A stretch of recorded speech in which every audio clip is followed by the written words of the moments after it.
VK news, राष्ट्र के नाम।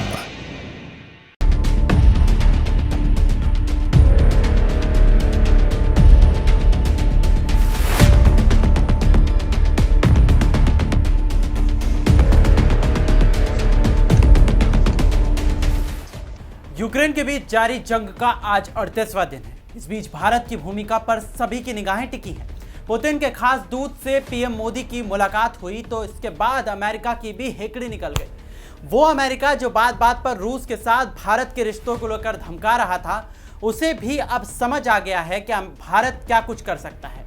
जो कोई ना कर सका, अब वो भारत करेगा, ये पूरा विश्व आज कह रहा है।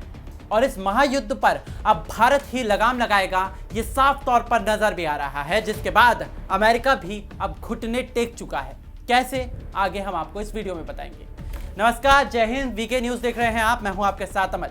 यूक्रेन और रूस के बीच चल रहे महायुद्ध में विश्व की लगभग सभी बड़ी शक्तियां कूद पड़ी हैं। जहां हर कोई रूस के एक्शन पर पुतिन की आलोचना कर रहा है, तो वहीं भारत इस सब से खुद को दूर रखकर एक शांति का मैसेज कायम करने की कोशिश कर रहा है, जिसके बाद से ही पहले यूक्रेन और बाद में रूस के राष्ट्रपति ने भारत से मध्यस्थता के लिए मदद मांगी है। लेकिन इस सब के बीच वो अमेरिका जो बार बार भारत को खुद का साथ देने और रूस का विरोध करने के लिए बरगला रहा है, अब सुन्न पड़ चुका है। बता दें कि अमेरिका ने भारत को बरगलाया भी था कि अगर वो यूएन असेंबली में रूस के खिलाफ वोटिंग में शामिल नहीं हुआ तो इसके लिए उसको बुरा परिणाम भी भुगतना पड़ेगा।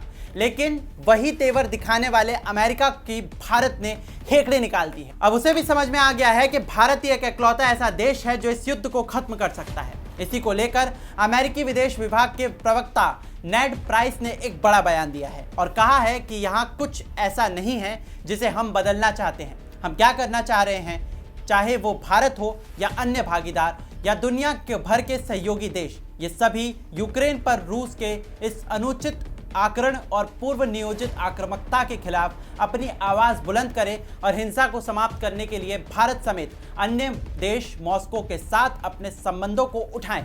आपने इस बयान को ध्यान से सुना होगा। इस बयान का मतलब सीधे तौर पर यही है कि अमेरिका के प्रवक्ता, उनका यह कहना है कि सीधे तौर पर अब भारत समेत अन्य वो देश जो कि रूस का समर्थन कर रहे हैं, रूस के साथ कहीं ना कहीं दोस्ती करके बैठे हैं, ऐसे देशों का समर्थन करना चाहिए ताकि इस युद्ध पर किसी तरह से विराम लगे। आपको बता दें कि इससे पहले अमेरिका के डिप्टी एनएसए दलीप सिंह ने कहा था कि अगर भारत रूस पर लगाए गए अमेरिकी प्रतिबंधों का पालन नहीं करेगा तो उसको इसके दुष्परिणाम झेलने पड़ेंगे।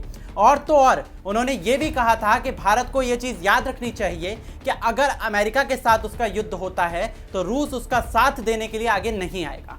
पर अब तो अमेरिका के तेवर ही बदल गए हैं और अब तो वो ये भी कह रहा है कि दोनों ही देशों के बीच शांति स्थापित करने के लिए भारत को आगे आना चाहिए। ये बात कहीं ना कहीं निकलकर सामने आने के बाद एक बात पूरी तरह से सिद्ध हो चुकी है कि अब भारत एक बार फिर से विश्व गुरु बनने की तरफ आगे बढ़ रहा है। यही इकलौता एक ऐसा रास्ता है जिसके तहत तमाम वो देश सुपर पावर कहे जाने वाले, चाहे फिर वो चीन हो चाहे फिर वो अमेरिका हो, एक बार को उसको रियलाइज जरूर हुआ है कि भारत की क्या ताकत है। और अमेरिका जो अब तक भारत को कहीं ना कहीं धमकाने, बरगलाने और डराने की कोशिश कर रहा था, उसको एक संदेश साफ तौर पर पहुंच चुका है कि भारत किसी से कम नहीं है और यूक्रेन और रूस के बीच में चल रहे विवाद और युद्ध को कहीं ना कहीं भारत ही शांत कराएगा। ये खबर आपको कैसी लगी हमें कमेंट सेक्शन में जरूर बताइएगा और तमाम विदेश की खबरों को जानने के लिए आप देखते रहिए वीके न्यूज। नमस्कार।